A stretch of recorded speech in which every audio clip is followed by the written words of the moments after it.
Steering നേരെ പിടിക്കും. ഇതൊന്ന് നേരെ പിടിക്കാൻ ആർക്കും വല്ലതും കൊടുക്കണം. റൈറ്റ്.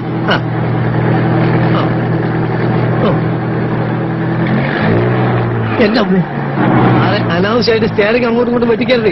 കുഴി ഒരു ചെറിയ കുഴിയായിട്ട് പേടിച്ചാൽ വലിയ കുഴി വന്നാലും ചെയ്യും. ഇതിട്ടാണ് പരിപാടിയാ. ഞാൻ പറഞ്ഞിട്ടുണ്ട് ഗിയർ മാറുമ്പോ ക്ലച്ച് അമർത്തണമെന്ന്. അപ്പൊ ആക്സിലേറ്ററോ? അത് പിന്നല്ലേ.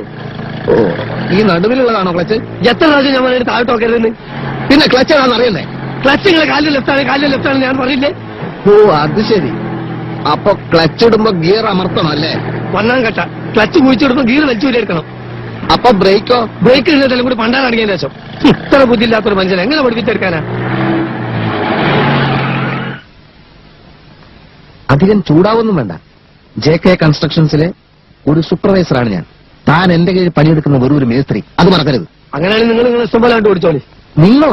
അല്ല, സാറിന് തോന്നിയെല്ലാം ഓടിച്ചോ. ഞാൻ ഓടിക്കും. ഞാനേ പോളിടെക്നിക്ക് പഠിച്ചതാ. യന്ത്രങ്ങളുടെ പ്രവർത്തന രീതിയൊന്നും താൻ എന്നെ പഠിപ്പിക്കണ്ട. അതിനാരെതിരുന്ന് എങ്ങനെ വേണേലും നിങ്ങൾ അല്ല സാറ് തന്നെ അങ്ങോട്ട് ഓടിച്ചോ. ഞാൻ ഓടിക്കാം.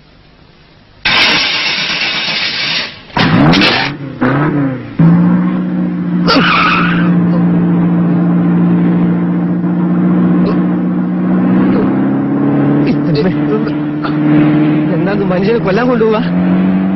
ബ്രേക്ക് ഔട്ട് ചെയ്ത്. ബ്രേക്ക് എവിടെ? ബ്രേക്കിന്റെ ഞാൻ ഔട്ടിക്കോളാം. എവിടത്തെ കാര്യങ്ങൾ